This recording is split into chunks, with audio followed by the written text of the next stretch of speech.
Assalamualaikum warahmatullahi wabarakatuh. Alhamdulillah wassalatu wassalamu ala Rasulillah wa ala alihi wa mawalah. Asyhadu an la ilaha illallah wahdahu la syarikalah wa asyhadu anna Muhammadan abduhu wa rasuluh. Amma ba'd. Fa inna asdaqal hadithi kitabullah wa khairal hadi hadi Muhammadin sallallahu alaihi wa ala alihi wasallam. Wa syarrul umur muhdatsatuha fa inna kulla muhdatsatin bid'ah wa kulla bid'atin dhalalah wa kulla dhalalatin finnar. Ikhwati fillah rahimani wa rahimakumullah jami'an. Di antara hal-hal yang menjadikan amalan itu saleh dan amalan yang kita lakukan itu, kesungguhan kita dalam beramal itu tidak sia-sia. Yang ketiga yaitu as-sabru. Yang ketiga adalah as-sabru, bersabar.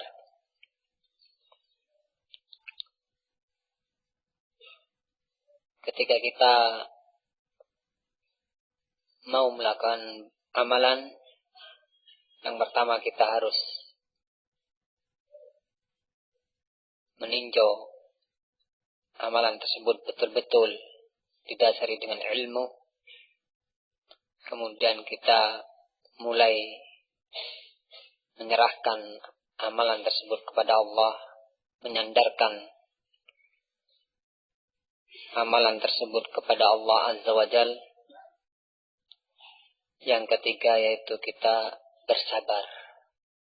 Siapkan diri kita ini untuk bersabar di dalam beramal.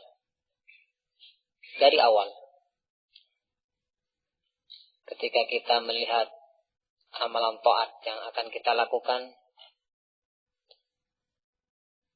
yang awal di benak kita, berat ini, sulit ini, saya kayaknya tidak mampu melakukan ini. Ini bukan saya yang melakukan. Demikianlah ketaatan itu.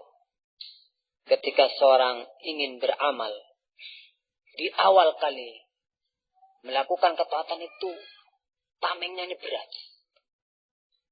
Berat sekali. Seorang ketika dia belum pernah sholat berjamaah 5 waktu di masjid. Ya dia sholat di masjid. Sholat. 5 waktu sholat. Apalagi yang gak pernah sholat. Padahal dia muslim. Tapi syariat misalkan menyuruh kita untuk sholat berjamaah 5 waktu di masjid. 5 waktu di masjid lah ya. Pas waktu adzan itu datang sholat mau. Aduh, berat. Jangan kita menyandarkan kemampuan kita. Tawakal kepada Allah. Insya Allah mudah. Allah mudahkan bagi orang-orang yang dimudahkan oleh Allah. Dan ana berharap orang yang dimudahkan oleh Allah Subhanahu wa ta'ala. Demikian sikap seorang muslim. Berhusnudzon kepada Allah. Bertawakul kepada Allah. Tahu, saya harus sholat berjamaah di masjid 5 waktu. Tahu dengan ilmu dia. Harus sholat waktu. Harus 5 waktu di masjid. Setelah tahu, dia bertawakul kepada Allah. InsyaAllah dimudahkan Allah. Baru setelah itu kita bersabar. Sabar. Sabar dalam beramal itu.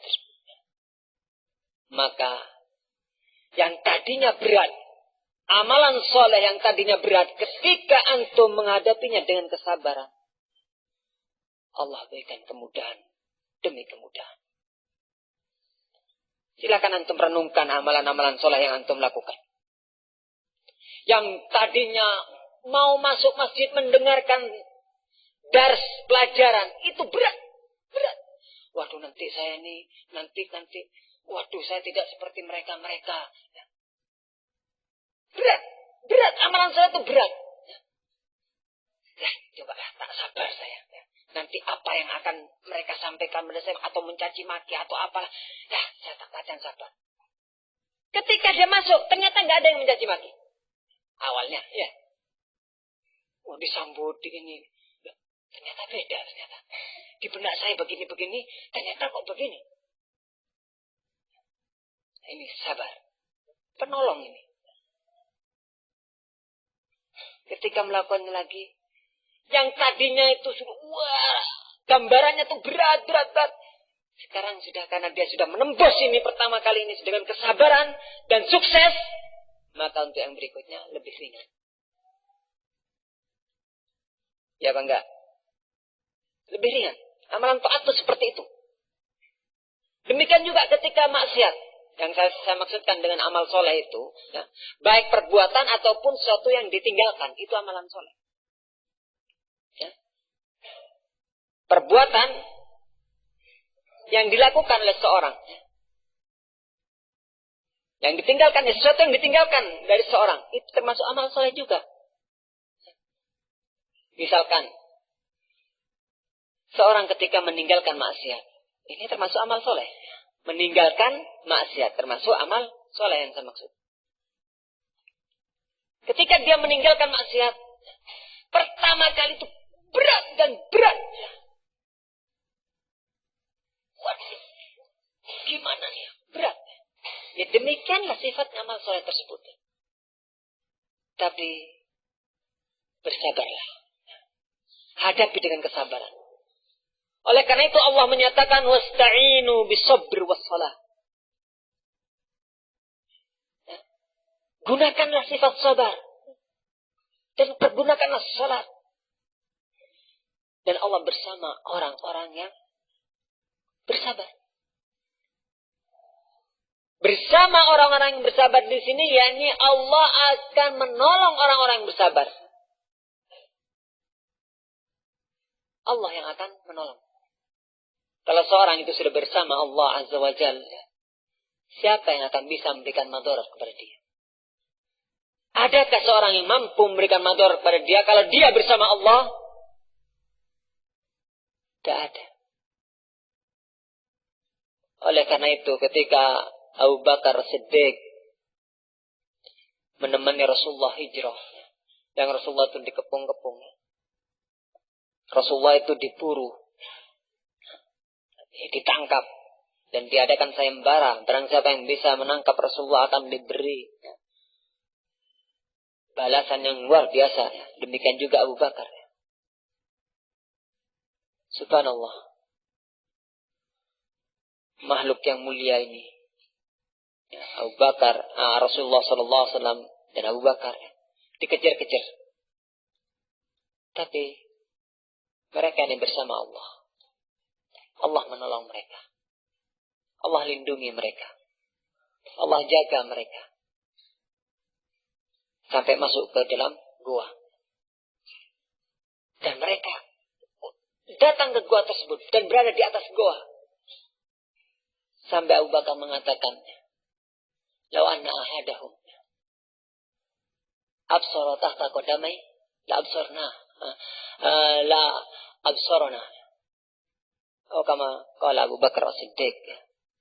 Kata Abu Bakar Siddiq, kalau seandainya salah satu di antara mereka ini melihat ke bawah kakinya, niscaya dia akan melihat kita. Apa jawaban Rasulullah SAW? Ma dhannuka ya Abu Bakar bisnain wallahu salisuhuma. Apa perasa kamu, anggapan kamu wahai Abu Bakar, persangkaan kamu wahai Abu Bakar terhadap dua orang yang Allah sebagai ketiganya, Allah bersama mereka, mampukah seorang memberikan madarat kepada mereka? Jawabannya, tidak mampu. Ini orang yang sabar. As-sabr. Kalau antum menghadapi segala sesuatu yang mungkin, aduh ini berat saya, aduh kayaknya nggak mampu saya. Jangan, husnudzon antum pada Allah. Allah itu sesuai dengan anggapan hamba. Kalau hamba sudah sudah, oh ini nggak mampu saya, berarti dia sudah pada Allah. Ya. Kalau kita, insya Allah akan mudahkan. Saya mampu melakukan ini. Karena Allah berikan kemampuan pada saya. Husnudzan pada Allah. Maka Allah akan memudahkan urusan dia.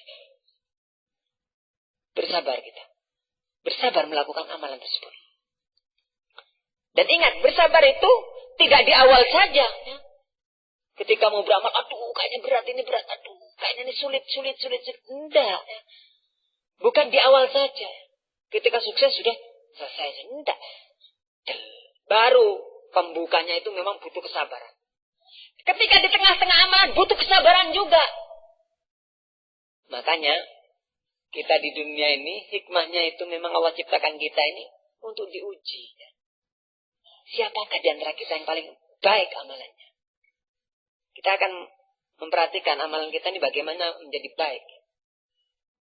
Yaitu perhatikan masalah as-sabr ini di dalam beramal. As-sabr dalam beramal. Ini masalah pembahasan as-sabr ini sering antum sudah membahasnya ya. Tapi yang anak tekankan di sini ya, kita harus bersabar di dalam beramal. Ketika di awal kelihatannya tuh gambarannya amalan soleh itu berat sekali bagi kita. Sehingga kita karena sudah melihat gitu, karena nggak sabar. Aduh, nanti saya akan dikucilkan, nanti saya akan begini, nanti akan begini. Putus asa duluan sudah. Sudah, antum jangan mikir itu. Lakukan bersabar. Setelah tahu ilmunya, setelah kita tawakul pada Allah, sudah sabar. Maka nanti akan diberi kemudahan. Allah akan tolong kita. Inna Allah ma'as-sabirin. Allah akan bersama dengan orang-orang yang sabar. Allah akan membimbing dia. Allah akan berikan petunjuk kepada dia.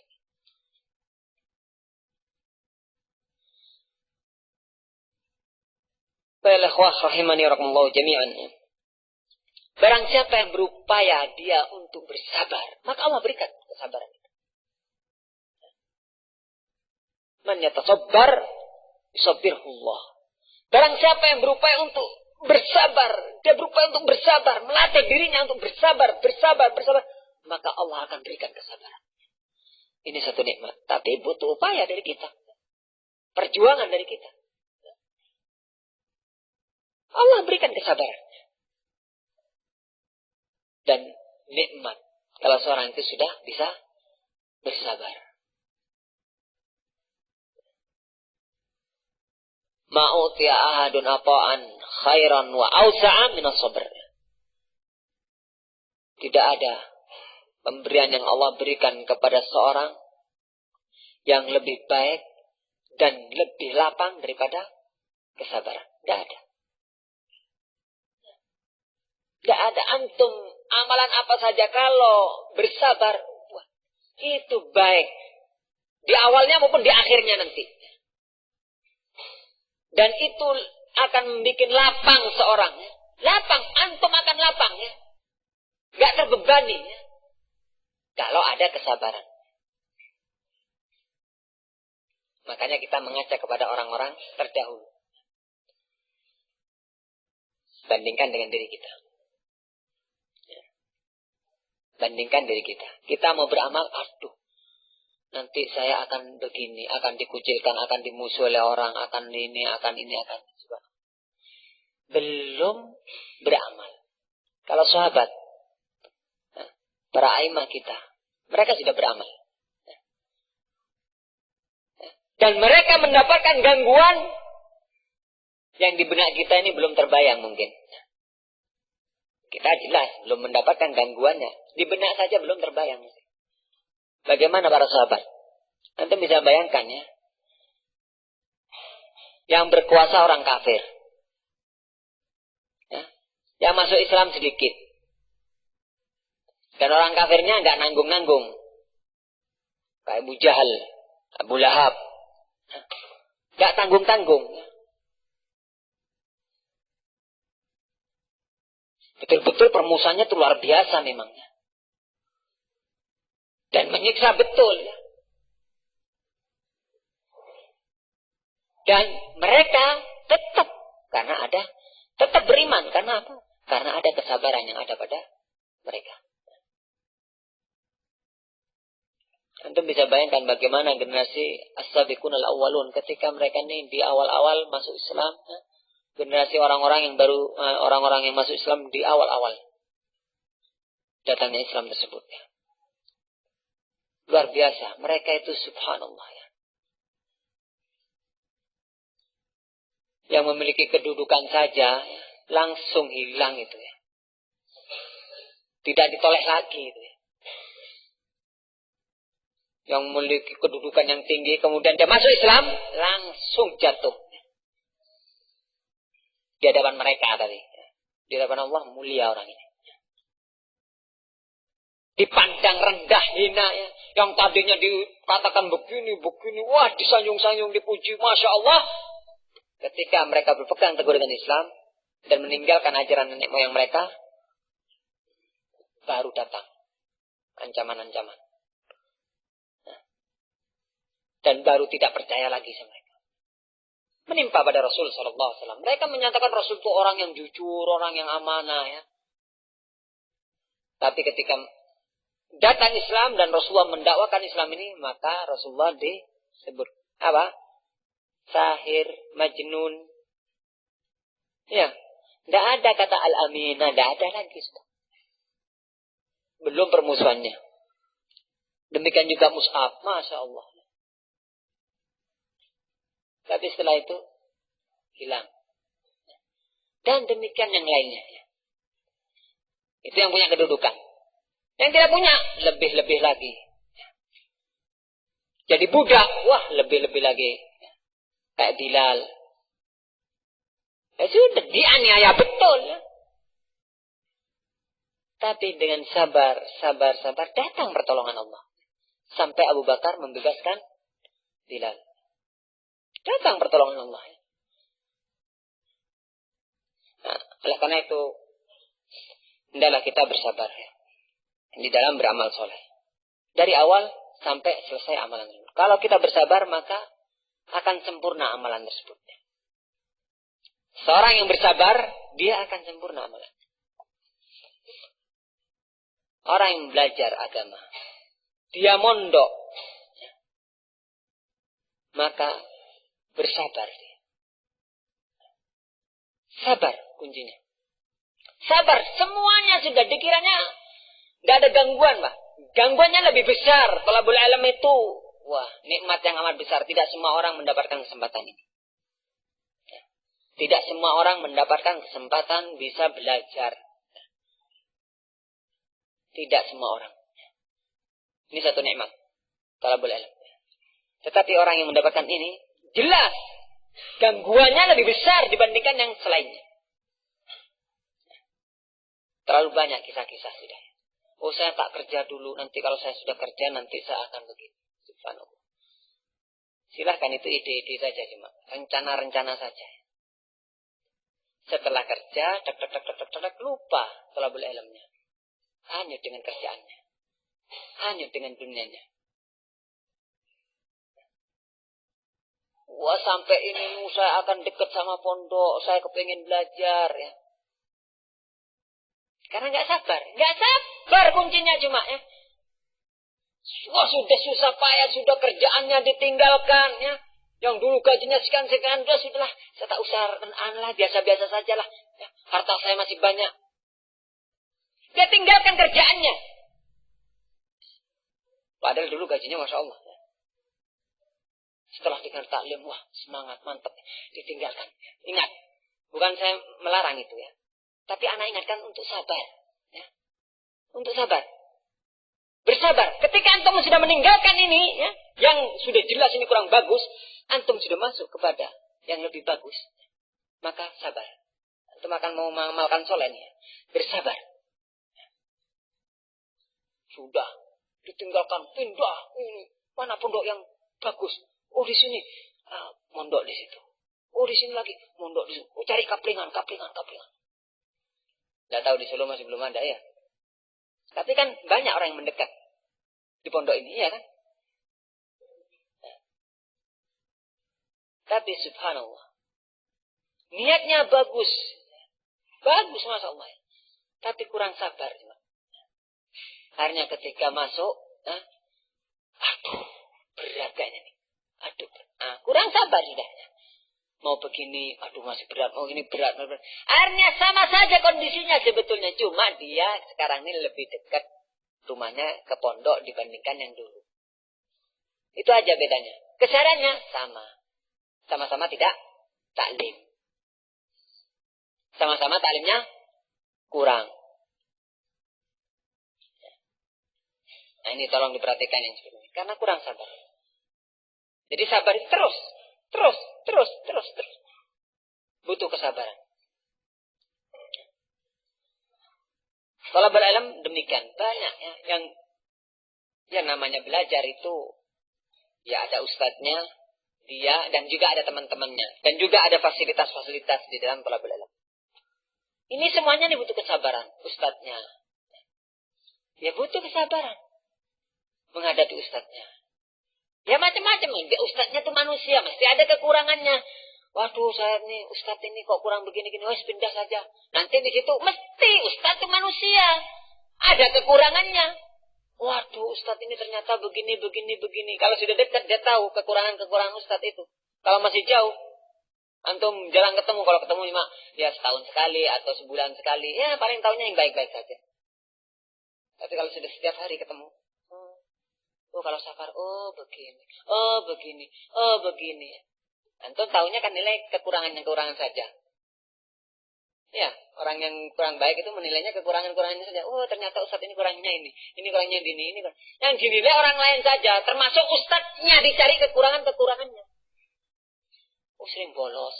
Oh ternyata ustadznya begini. Gak sabar. Ya ustadz itu manusia punya kekurangan. Ya, karena saya juga merasa banyak kekurangannya. Ya antum yang temu saya cuma saya, masya Allah ini. Iya sama saja ya. Yang lainnya menganggap ini. Tapi kalau sudah kumpul nanti mesti itu ya. Oh dekat deh, tahu. Nanti tahu. Mesti ada kekurangannya. Ketika nggak sabar, aduh ini kekurangannya ini pindah. Nanti lambat dekat sama Ustaz si A sudah. Lambat laun, punya kekurangan, pindah lagi. Si C, karena Ustaz C ini begini, wah datang ke situ. Setelah ternyata banyak juga kekurangannya, pindah lagi ke Ustaz D. Akhirnya dia tidak mendapatkan ilmu, cuma mendapatkan kekurangan ustadznya. Jadi belajarnya itu cuma belajar kekurangannya ustadz. Nggak sabar. Dia juga punya teman mondok. Ya namanya orang tuh kepengen mondok, ya kan kepengen jadi baik semuanya. Ada yang baik ingin bertambah baik, kan begitu. Ada yang kurang baik ingin menjadi baik, kan begitu. Kepengen mondok dia, punya teman, waduh yang ini usil, yang ini begini, yang ini begini. Aduh, ustadznya masya Allah, tapi kenal temannya nih ya, akhirnya nggak betah dia. Nggak betah. Subhanallah, ini kalau yang tulab, ya, yang tulabnya pakai jenggot sekarang dan punya anak, ini yang repot lagi. Tinggal namanya punya anak dan istri, yang nggak mungkin di pondok sudah. Bikin pondok baru ya, yang cukup untuk ya 5 orang atau 15 orang lah, atau tergantung keluarganya. Ya. Istri dan anak-anaknya di situ, dan dia kepingin mondok. Cuma karena sudah berkeluarga, dia terpaksa dia harus kontrak. Ya. Kalau ada rezeki ya beli tanah di situ, bangun rumah. Kepingin mondok. Ya. Ternyata di situ banyak hewah-hewah juga yang lainnya, teman-teman yang lainnya yang setipe dia kepingin belajar juga. Yang karakternya jelas beda-beda satu yang dengan yang lainnya. Aduh, kalau ketemu ini, sudah perasaannya itu sudah ya. Ketika taklim ketemu itu, akhirnya nggak taklim gara-gara ada orang itu. Nah. Ya nggak sabar.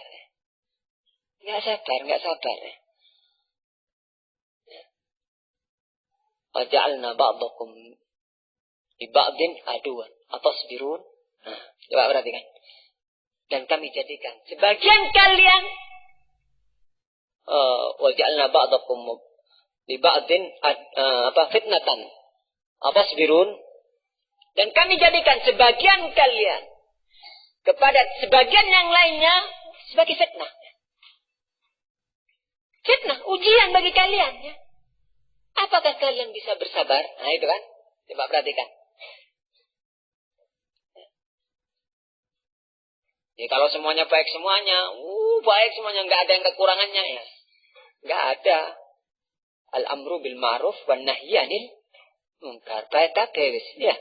Jadi malaikat semuanya sudah. Mana al-amru bil ma'ruf wan nahyi 'anil munkar. Dan ini yang paling penting, amalan yang bagus.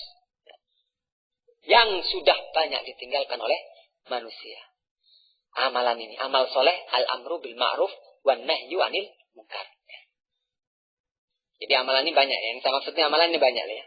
Tapi amalan yang paling banyak ditinggalkan oleh orang, masalah al-amru bil ma'ruf wan nahyi 'anil munkar.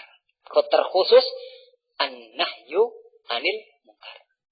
Ada yang melakukan ini. Amalan yang besar pahalanya ini. Mencegah seorang dari kemungkaran. Ada saudara kita melakukan kemungkaran. Atau malas belajar. Atau ini atau ini. Adakah kesabaran kita menghadapi teman ini? Dia kan saudara kita. Kewajiban kita kan mengingatkan dia. Ya tentunya dengan cara yang baik. Tentunya dengan cara yang baik. Itu semuanya fitnah bagi kita. Mau bersabar enggak kita? Ya kebiasaan kita. Kebiasaan kita. Itu mudah menggibai seorang. Tahu kekurangannya. Dan cuma bisanya kita ini menggibai. Tidak mau memperbaiki saudara kita. Enggak datang talim. Wah iya dasar itu. Sudah hubud dunia itu. Enak saja. Ya. Tapi kalau dirinya enggak datang. Waduh ya akhi anak pas waktu itu anak ada ini ada itu. Bisa memberikan alasan. Masya Allah. Ya kalau orang lain enggak boleh ngasih alasan Pak.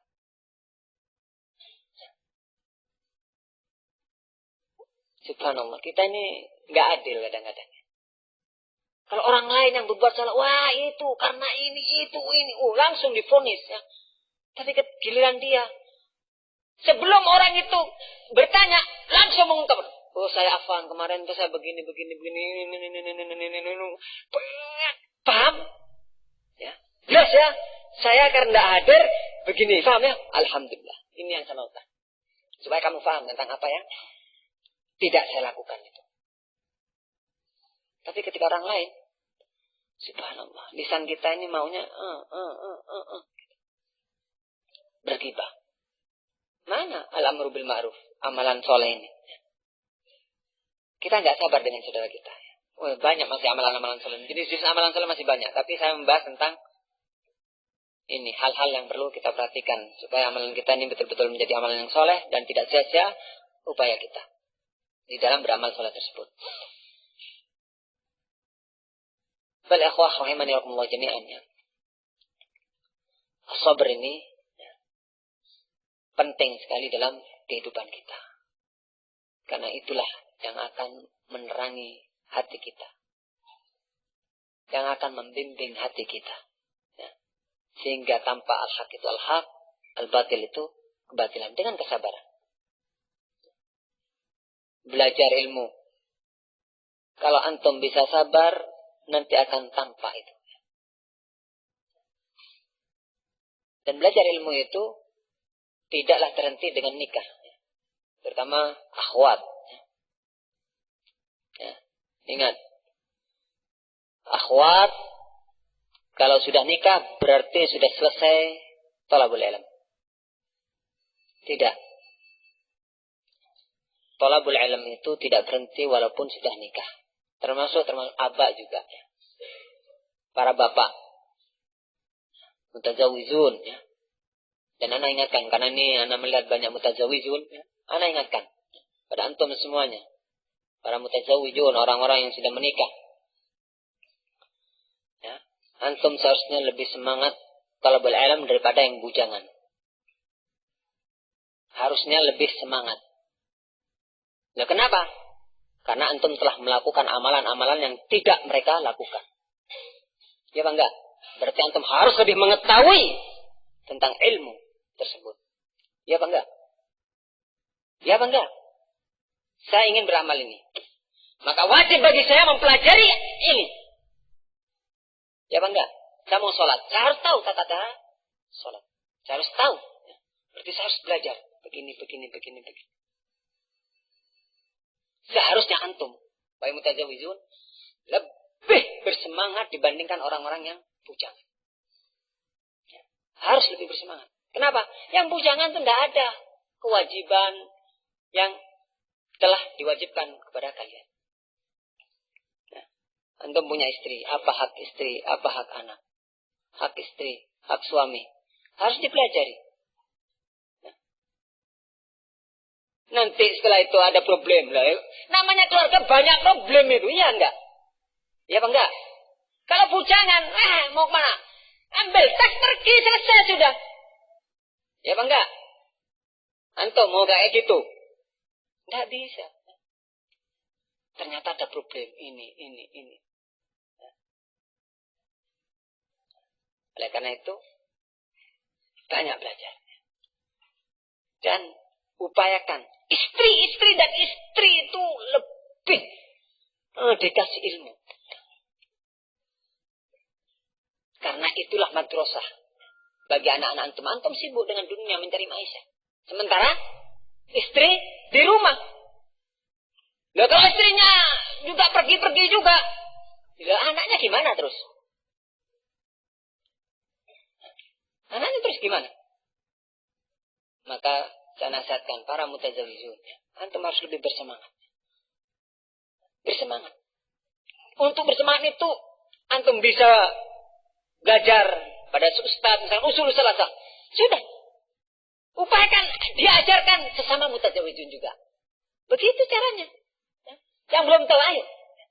Tidak apa-apa, walaupun tidak dikatakan kamu ustaz, tidak apa-apa, itu tidak perlu. Ya. Daripada nanti jadi ustaz karpetan. Ya, diustadkan, padahal belum jadi ustaz, ya, nggak pantas. Ya. Sudah, mau dijadikan ustaz, tidak jadikan ustaz, ya, nggak usah. Diajarkan, terus diajarkan. Insya Allah nanti ada jalan keluar bagi antum. Terus maisanya, ya maisha nyari maisha. Namanya punya istri, punya anak, yang bujangan nggak perlu nyari, iya kan? Ada bapaknya yang ngasih. Yang mutazawwijun ya terpaksa harus. Kenapa zuat? Nah, wajibnya, yang wajib kan harus memberikan nafkah. Ya salahnya zuat kalau nggak mau nyari nafkah. Enggak mau, saya mau belajar, istri wano. Nah iya, punya istri antum punya hak. Kewajiban bagi antum untuk memberikan nafkah. Nah, cuma kalau istri yang soleha itu diberi nafkah yang suami atas kemampuan suami, dia menerima. Dia menerima, alhamdulillah. Itu istri yang soleha. Tidak, wah ini kurang, ini harus ini. Ah, ini yang repot. Supaya nggak harus ini, disibukkan ahlu kita ini, keluarga kita ini dengan talabul ilm. Dengan talabul ilm. Jangan disibukkan, bantu saya kerja ini. Sudah, kamu saja, sudah. Kalau bisa. Kalau terpaksa memang sudah. Kasih, tapi dengan syarat. Jangan terlalu ruwet, sudah. Lebih baik anak-anak. Ya, boleh kamu. Tapi tetap kamu harus ngajari anak. Batal asar sampai maghrib, atau batal maghrib sampai Aisyah, harus anak-anak ditasmi. Kamu mau usaha, silahkan. Ya. Nggak cukup pada saya. Kurang apa itu? Kan gitu ya. Masih kurang. Kalau kurang, fadhol nyari yang lainnya. Tambahan. Tapi ingat, ana wajibkan kamu memberikan pelajaran pada ini dan ini dan. Atau paling enggak mentasmi. Ya, bacaan anak-anak kamu. Begitu. Kalau disibukkan yang seperti itu, wah nikmat sudah. Tapi kalau wah sama dunia ya sudah, nanti anak antum juga sibuk dengan dunia. Coba sudah. Ya. Tiap hari kereng. Ratusan. Anaknya. Oh lihat. Ya kepengen yang ratusan itu. Gimana dapatnya? Kalau boleh ilmu. Duduk di pondok. Karena yang duduk di pondok ini ya 100 ya.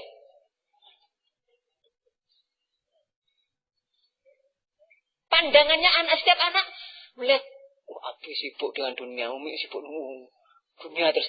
Ya dia mau nggak mau sudah kokoh dengan dunia dia. Mau belajar. A'udzubillahi minasyaitonir rajim. Mau baca hafalan ini, aduh tak bisa. Tapi kalau uminya enak, hafalkan. Abinya datang, nyemaskan. Wah, sibuk, capek. Wah, saya tak merojah. Walaupun bukan santri. Jangan merojah. Menghafalkan ini. Si anak. Abi semangat ya. Wah, umi semangat ya. Anak itu nggak usah disuruh. Lihat abinya sama uminya seperti itu. Buka sendiri. Nggak percaya, coba lah. Bahkan Al-Qurannya diambil coba sama anaknya. Ya enggak? Ya enggak? Antum nulis buku ya. Mesti anak nulis juga. Bahkan dicoret-coret buku antum. Ya enggak? Cuma karena dia enggak diajari nulis sama antum. Ya enggak bisa. Coba ajarin nulis. Ya. Nulis sembarang ya. Karena enggak diajari baca oleh kalian. Ya. Enggak bisa baca. Coba diajari baca. Ya. Ba'da Allah. Kemudian dengan usaha antum. Insya Allah anak-anak bisa. Ya. Dan itu amalan soleh semua. Ya. Itu amalan soleh semua. Ya. Bukan amalan yang sia-sia itu ya. Dan itu Masya Allah. Ya. Sudah. Dia usaha. Padahal usahanya sudah untungnya banyak sudah. Istrinya disibukkan. Anaknya enak bantu ini nak. Kamu yang ini. Aduh miskin ya. Kamu ngantar anak ini anak. Ya kalau terpaksa sih tidak apa-apa lah ya. Tapi kalau antum masih punya kemampuan, jangan sudah lah ya. Masih punya anak satu, anaknya, waduh disuruh-suruh, kasihan. Kasihan. Dia sudah antum mengajari dengan dunia, cinta dunia. Kasihan. Sabar, makan bersabar ya. Ini banyak kesana kemarin ya, tapi anak melihat ini penting. Saya belum tentu anak bisa ngajar rutin di sini ya. Bisa jadi besok mati nggak bisa ngajar lagi dah. Nah iya kan. Siapa yang menjamin? Said. Nah ini tentang as-sabr. Fal ikhwah rahimani rahimakumullah jami'an. Fi sabr salah satu asya. Dalam kesabaran itu ada 3 hal yang akan didapatkan dalam as-sabr itu. Al-awwal as-surur fi nafsih. Kesenangan, kegembiraan di dalam jiwanya. Orang yang sabar senang, jiwanya itu kan senang ya. Senang dia ya. Dengan amalan tersebut dia sabar, senang dia melakukannya ya. Dia senang. Mungkin orang lain bilang, wah kenapa kamu kok begitu sih melakukan itu? Waduh itu enggak. Orang lain enggak merasakan nikmat, enggak merasakan senang dengan amalan yang antum lakukan itu. Tapi kalau antum sabar, senang. Orang yang sudah, Masya Allah, selalu berjamaah rutin, itu senang dia. Tadi amalan taat tadi pertama berat. Tapi kalau sudah dilakukan, Masya Allah. Dengan sabar terus, nanti akan timbul kesenangan itu. Senang, datang, terus. Demikian juga talabul ilm, menuntut ilmu. Pertama kali berat. Setelah ditabrak ya, dengan kesabaran, kendaraan pakai sabar, nabraknya dia. Tabrak dengan kesabaran, nanti akan timbul kesenangan. Ada taklim ini datang, terus datang. Itu akan timbul kesenangan ya. Senang dalam jiwa. Bahkan dia akan rindu dengan amalan tersebut. Rindu dia. Karena senang ya, otomatis akan rindu dia. Tergantung kesabaran dia. Makanya jangan heran kalau para ulama itu, kalau pagi hari ya belajar, ya, siang bahkan siang belajar. Setelah Qailullah belajar. Nanti malam mencatat. Itu kerjanya seperti terus. Ya. Murojaah. Di siang hari dia pergi kemana datang keseh-kesehnya. Malamnya dicatat. Terus demikian. Ya. Mereka ada yang melakukan perjalanan yang jauh. Dia lakukan. Karena untuk mendapatkan sesuatu ini. Bahkan hujan-hujan yang menimpa pada mereka luar biasa ya. Sampai ada yang, naudzubillah, kencing darah. Luar biasa penyakitnya.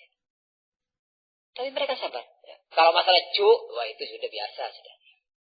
Kalau masalah lapar, mereka biasa sudah. Tapi tidak menghalangi itu semuanya. Dan mereka sabar terus menerus ya. Sampai meninggal dunia. Itu thalabul ilm. Menuntut ilmu. Sampai meninggal dunia mereka. Baru gak bisa thalabul ilm. Ibnu Taimiyah. Terus menerus berdakwah mengajarkan ilmu. Terus. Di penjara terus. Murid-muridnya datang terus nyampaikannya. Majmu' Fatawa itu. Masya Allah. Itu ucapan beliau. Dikumpulkan jadi Majmu' Fatawa. Ya. Kalau kita di penjara. Aduh. Kan gitu. Gak keluar ilmu. Aduhnya aduh. Gitu terus. Ya. Dan kita di penjara karena maksiat. Ya enggak?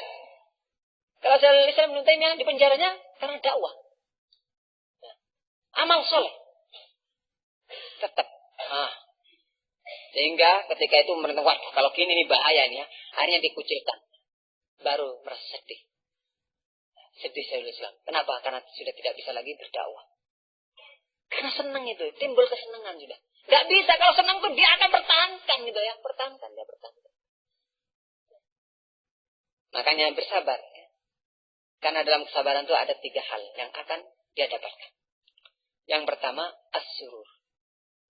Fi nafsi. Yaitu kesenangan atau kegembiraan di dalam jiwa dia. Yang kedua, al-mahmadah indan nas. Al-mahmadah yaitu terpuji di sisi manusia. Oh, dia enggak mencari pujian, enggak. Ya. Otomatis manusia itu akan memuji dia. Ya. Otomatis tuh orang yang sabar ya. Antum coba lihat, si A sabar. Mesti sudah. Oh iya Masya Allah dia tuh begini. Ya enggak? Ya enggak? Tapi jangan usah tak bersabar lampir orang-orang nanti gini. Oh bukan sabar itu ya. Sabar. Nanti mesti orang itu akan memuja.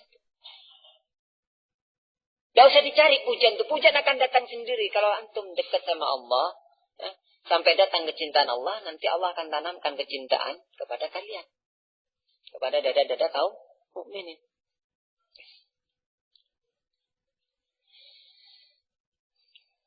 Yang ketiga.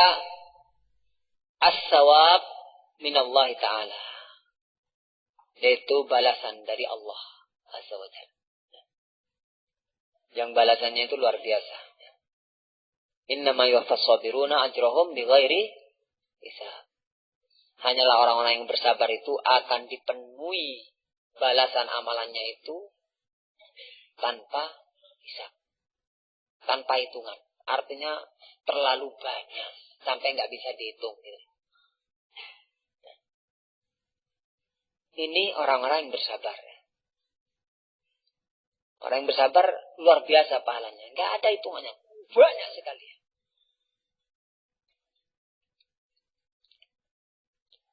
Oleh karena itu, bangkitkan kesabaran ini pada diri kita. Dan kita berusaha untuk bersabar.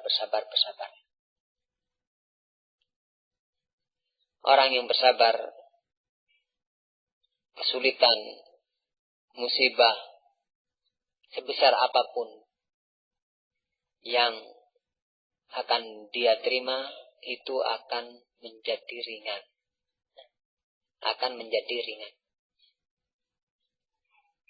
Mungkin sudah berat ini, tapi kalau dihadapin sabar itu terasa ringan, seolah-olah dia bahkan dia tidak merasa terbebani.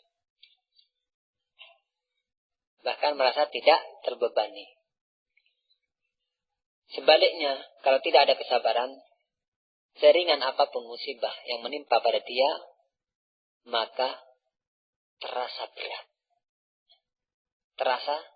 karena tidak ada kesabaran. Baik, yang keempat sekarang yaitu al-ikhlas. Kenapa kok al-ikhlas taruh di akhir? Ya, al-ikhlas itu di awal dan butuh juga di akhir, sampai di akhir. Al-ikhlas itu bukan di awal saja. Al-ikhlas itu di awal juga sampai berakhir amalan tersebut. Harus ikhlas. Bukan di awal saja. Di awal sampai di akhir amalan tersebut. Dan masalah ikhlas insya Allah sudah dibahas sering. Dibahas tentang masalah al-ikhlas. Tetapi yang anak tekankan di sini yaitu keikhlasan itu berat. Al-ikhlas aziz, berat dan sulit. Bukan berarti nggak bisa ya. Berat dan sulit. Artinya sedikit sekali orang yang selamat dari keikhlasan. Illa man rahimah rabbuh. Oleh karena itu, kalau kita tahu yang seperti ini, maka konsentrasi kita kepada qalb kita ini jauh diperhatikan dibandingkan konsentrasi kita kepada amalan itu sendiri. Kenapa? Karena ikhlas ini berat, sulit. Artinya sedikit sekali orang yang selamat dari keikhlasan. Dan seringnya manusia, dan termasuk diri kita ya, kita koreksi diri kita.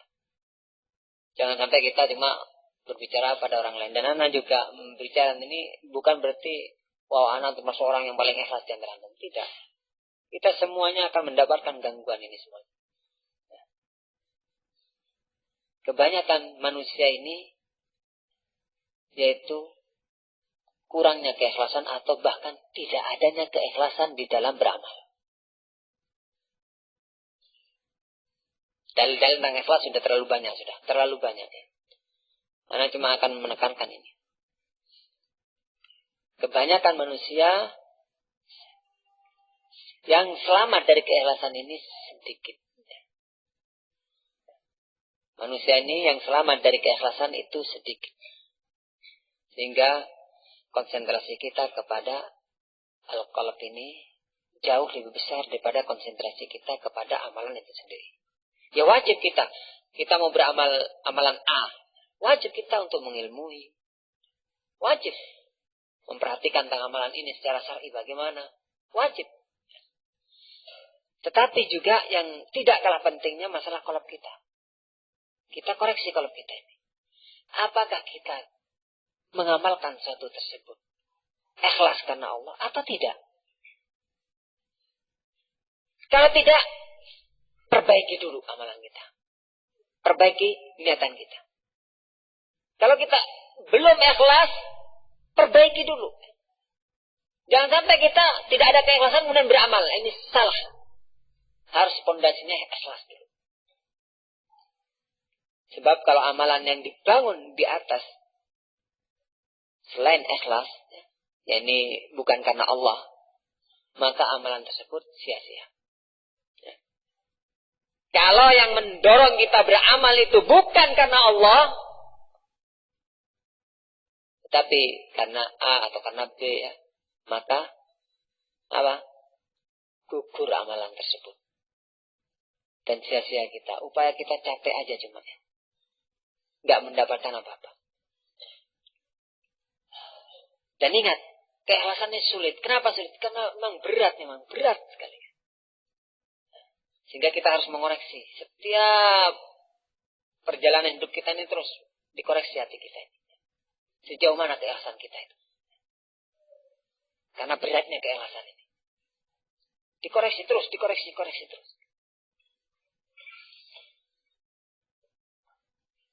Ketika kita sudah beramal, ikhlas. Berjalan sudah keikhlasan. Dibangun di atas keikhlasan. Iya, saya mau gini. Subhanallah. Itu akan datang kepada kita di tengah-tengah perjalanan amal ini. Hal-hal yang merusak keikhlasan. Jangan dikira kalau kita beramal, di awal kita butuh keikhlasan. Setelah kita menginjak beramal tersebut, terus kita beramal, itu akan datang nanti. Hal-hal yang akan merusak keikhlasan. Yang akan menggeserkan keikhlasan dalam qalb kita. Datang riya. kita mau sholat. Oh, enggak, saya mau betul karena Allah. Waduh. Sudah sholat kita, misalkan. Itu terus akan datang kepada kita ini ya. Riya. Itu terus akan datang. Terus datang. Bentuknya cuma yang berbeda-beda. Wah, dia Masya Allah. Mungkin termasuk orang yang Allah berikan kelebihan. Ya, dari ilmu. Sehingga dia ngajar sini, ngajar sana. Masya Allah. Ya. Bagus. Harus ikhlas. Mengajarkannya tidak ikhlas. Baik anak-anak keturunan dewasa harus ikhlas. Nanti datang ucapan-ucapan. Kamu gini. Ini. Nah, ya. Ada celaan, ada pujian. Itu sudah goyang kita ini ya. Kena pujian, goyang kadang-kadang ya. Kena celaan, goyang, ya enggak? Ya enggak? Dipuji goyang, dicela goyang. Ya goyang-goyang terus pokoknya kita ini ya. Nah ya itu makanya ikhlas itu sulit ya. Pertama, sholat ini kan 5 waktu dan setiap hari sholat ya. Wah, Masya Allah. Si fulan itu di soft pertama terus sih. Kedengeran nggak sengaja masuk. Ya, besok. Ya, ini membekas ini ya. Ya bangga. Ya bangga. Terus nggak dipuji. Aduh. Malas. Aduh. Ya, repot memang ikhlasnya berat. Saya katakan berat. Ya. Pujian, apalagi dicaci maki. Tambah. Kamu tadi sholatnya salah. Padahal memang betul-betul salah. Cuma caranya orang yang nasihat ini nggak benar. Dibikin malu. Kamu salah tadi. Salah, bukan seperti itu. Harusnya begini. Memang betul-betul salah ya. Tapi orang ikhlas ini kan berat ya. Mau nerima itu. Usah dipermalukan depan orang. Enggak, sekalian pergi dah. Enggak kan? Iya. Karena enggak ikhlas tadi itu masalahnya. Ya. Berat kan ikhlas kan? Berat. Wah kita ini. Ya bukan berarti kalau meninggalkan dia. Dia termasuk yang ikhlas. Enggak. Justru dia masuk kepada riya malah. Ingin sama dari riya. Enggak saya ikhlas. Enggak kamu. Enggak. Setelah itu dapatnya, tinggalkan amalan itu. Ini yang namanya riya. Makanya Fudail bin Iyad mengatakan, tarkul amal min ajlin nas riya'un. Wal amal min ajlin nas syirkun. Nah, ngeri kan? Mau beramal kena syirik, tidak beramal riya. Sama-sama syirik, yang satunya syirik besar, yang satu syirik kecil. Sama-sama diadab semuanya oleh Allah. Kecuali taubat. Coba perhatikan kita. Dikiranya kita enggak ingin lepas. Ikhlas sudah. Allah. Niat sudah. Masya Allah sudah ya. Sudah. Ada yang caci maki atau ada yang ini. Aduh. Kalau caci maki biasanya ini. Sudah. Jengkel sama orang itu. Berarti dia meninggalkan kenapa? Karena Allah. Ya. Meninggalkan karena Allah ini. Karena Allah dia meninggalkan amalan itu. Hah? Gara-gara dicaci maki oleh orang ini. Dinasihatin dengan cara yang tidak benar. Misalkan nasihat. Kamu memang nggak benar. Tapi kita nggak boleh ya. Nggak boleh melakukan nasihat. Ya. Yang seperti itu. Tetapi saya kalau seandainya ada orang yang menasihatin anak. Kalau orang itu ikhlas. Maksud anak ya. Akan diterima nasihat itu. Kalau ikhlas. Tapi karena nggak ikhlas. Sakit hatinya dulu kan. Diutamakan. Ya enggak. Nah ini enggak ikhlas. Sudah ya. Ya memang ya saya salah. Sudah ya. Saya salah. Iya sudah. Harus diperbaiki. Kan begitu kan seharusnya ya. Salah cuma cara dia menasihatin salah. Caranya yang salah. Tapi kan dia sendiri kan salah sebetulnya ya. Dinasihatin. Apalagi yang nasihatin. Anak ini. Talibul ilm misalkan masih kecil.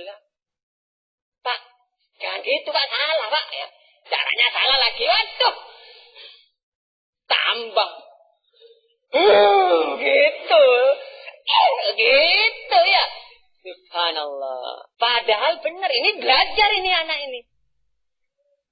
Tapi kamu nggak boleh seperti itu ya. Nanti, ayo ikhlas lo ya. Jangan gitu lo ya. Nggak boleh. Thalabul ilm tentu adabnya lebih baik. Ya. Kalau nggak thalabul ilm itu wajar lah. Kalau adabnya jelek kan gitu ya. Kalau thalabul ilm adabnya mesti baik. Ya.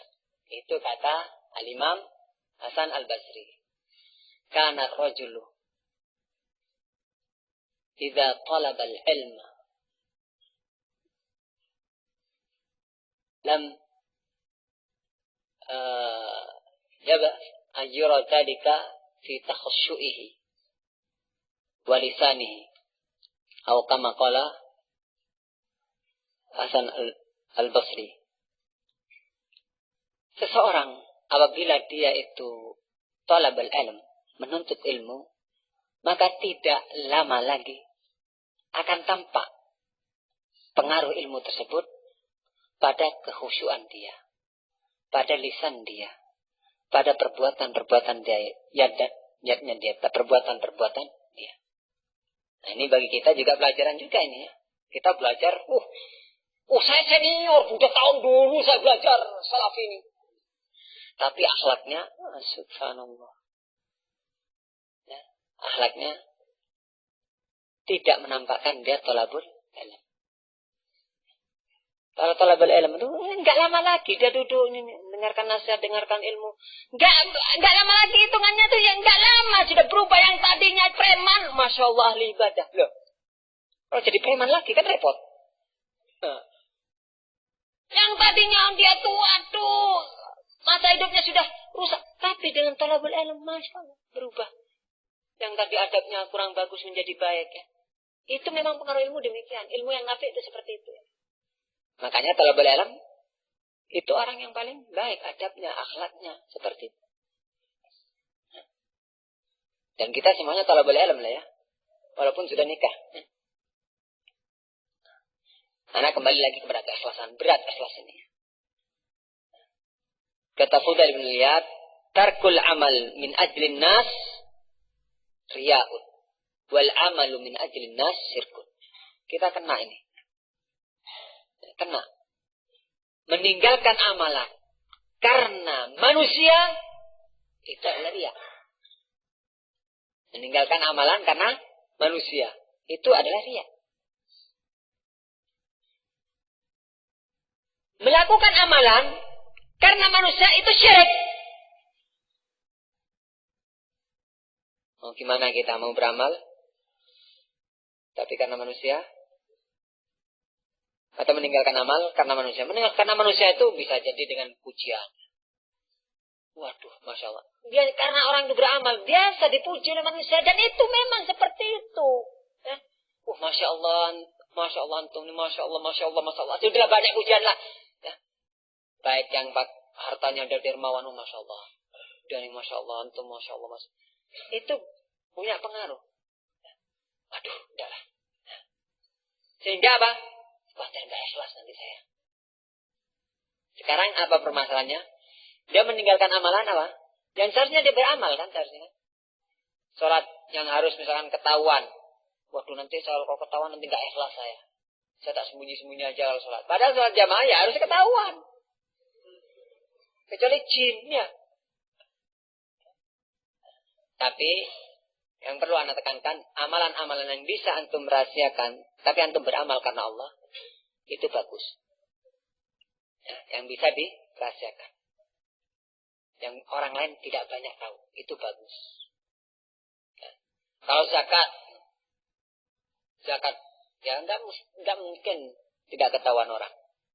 Ya, harus mesti ketahuan mesti. Ya fakir miskinnya itu tahu ini Pak, tahu kan? Dia memberikan zakat atau titip bersama orang. Ya, orang ini kan tahu juga ya. Iya, ketahuan. Tapi kalau sedekah kan enggak. Dia punya harta, sudah. Yang dilakukan oleh Abu Bakar Siddiq itulah. Tahu sudah. Hah? Ada seorang janda di zaman Abu Bakar Siddiq. Ya. Masya Allah, para sahabat luar biasa. Umar, dia Masya Allah, saingan sama Abu Bakar ini ya.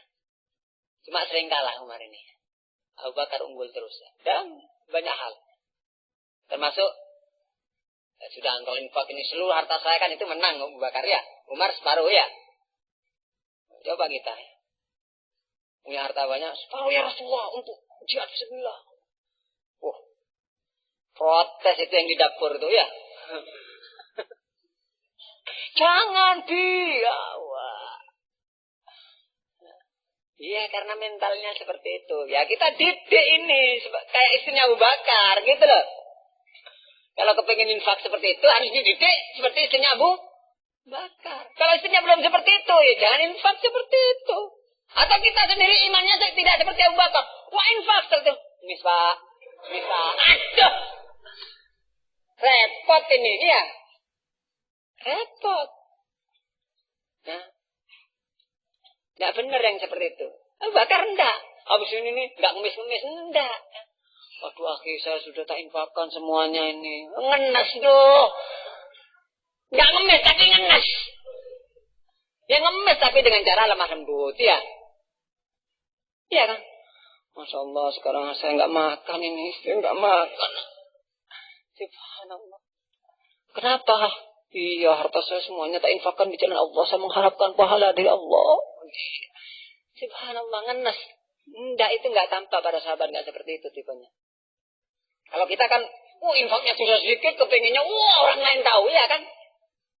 Kan gitu. Kalau nggak tahu tuh kayaknya nggak sah amalan kita ini. Ya. Itu kalau kita. Kalau mereka para sahabat dan yang mengikuti jejak mereka luar biasa. Ya. Sebuah kisah Umar bin Khattab ingin memberikan sesuatu kepada fuqara. Datang dia. Subhanallah. Dia dapatkan ada kantong di situ. Siapa ini? Besoknya dia ingin berusaha untuk lebih awal lagi. Datang lebih awal lagi. Subhanallah. Ada lagi. Siapa ini? Berarti saya harus lebih pagi lagi supaya enggak menang. Besoknya lebih pagi lagi. Subhanallah. Ada lagi.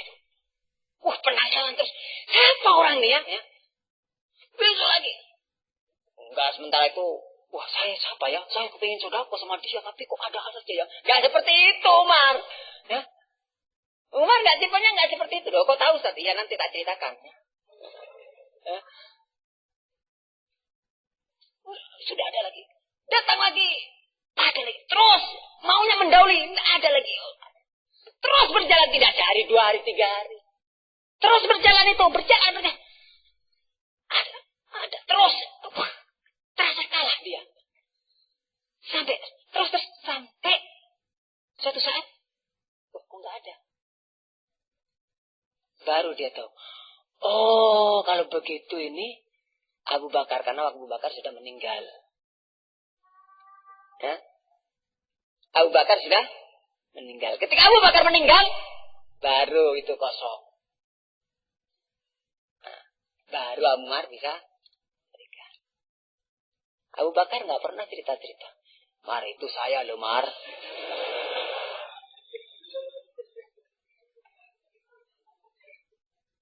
Nggak pernah seperti itu. Ini betul-betul ikhlas. Nggak mengharapkan pujian dari manusia. Dan ini kita ini memang berat melatih keikhlasan. Sekali lagi berat. Godaannya besar sekali. Oleh karena itu perhatian kita kepada qalb harus lebih besar.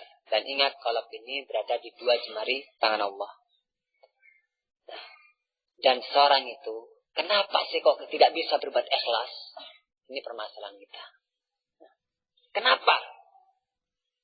Seorang atau kita lah ya, nggak seorang lainnya kita. Kenapa kita ini kok kurang berbuat ikhlas atau tidak ikhlas sudah? Ya, kenapa? Ya karena insya Allah kalau ada waktu akan saya jelaskan. Ya, apa kira-kira? Bismillah ta'ala. Karena sudah cukup ini. Apa diteruskan? Hah? Teruskan, ini ngantuk nanti ini. Hah? Panjang ini ya. Berkaitan dengan keikhlasan, berkaitan dengan kenapa sih seorang itu kurang dalam keikhlasan ini. Ya. Bagaimana seorang itu bisa, apa jalan seseorang itu bisa berbuat amalan yang paling baik. Ya. Ini intinya di keikhlasan ini sebetulnya. Yang ini bisa dijabarkan banyak ya. Termasuk yang semuanya masuk cabang-cabangnya semuanya. Tapi yang tekanannya di terakhir ini. Al-ikhlas. Sekarang permasalahan, kenapa? Kita lah, nggak usah orang lain. Sulit berbuat ikhlas. Kenapa kita kok? Kenapa ya? Kalau kita ini beramal karena fulan itu. Kita tanya, kenapa kita kok melakukan itu karena fulan? Ada apa dengan fulan? Kan kita mesti tahu, ya. Oh, dia itu karena begini. Kan begitu kan? Ya. Sehingga kita beramal untuk dia, ya kan? Iya kan? Melakukan sesuatu karena ingin sesuatu dari dia. Berarti kita ini belum kenal Allah. Ini intinya. Ya. Belum kenal Allah. Maka, ini kesimpulan saja. At-tariq ila ihsanil amal. Ya. Itu adalah ma'rifatullah. Bi asma'ihi wa sifatihi. Wa af'alihi. Ya. Yaitu mengenal Allah. Nama-namanya, sifat-sifatnya, dan perbuatan-perbuatannya. Yang ini nanti insya Allah kalau ada waktu akan kita bahas. Karena ini yang akan membangkitkan seorang bisa berbuat ikhlas. Ini, kalau semakin dia kenal Allah, maka dia akan semakin berbuat ikhlas. Sekarang coba, kenapa sih untuk dia iya? Kalau kamu kerja sama dia kok Masya Allah begini keluar rapi ini. Tapi kalau urusan ibadah kok asal-asalan. Iya karena dia itu kan gaji saya sekian. Ya. Dia kan orang yang kaya. Berarti kita ini belum kenal Allah. Allah itu Al-Ghani ya. Iya kan? Ya enggak? Loh kenapa kamu ini? Padahal majikanmu kan enggak ada. Iya dia tuh punya mata-mata di sini. Intel. Ya Allah nggak butuh mata-mata, dia maha melihat. Ya, berarti kita ini belum kenal Allah. Ya enggak? Oh dia tuh kalau ngasih banyak. Loh, berarti kita nggak kenal Allah. Nah, ini topik ini insya Allah akan kita bahas kalau ada waktu bimbing ta'ala. Mungkin sampai di sini dulu. Dan saya minta maaf kalau berkepanjangan di dalam memberikan materi ini. Wallahu a'lam bishawab. Sallallahu ala nabiyyina Muhammadin wa ala alihi wasallam. Alhamdulillahirabbil alamin. Wassalamualaikum warahmatullahi wabarakatuh.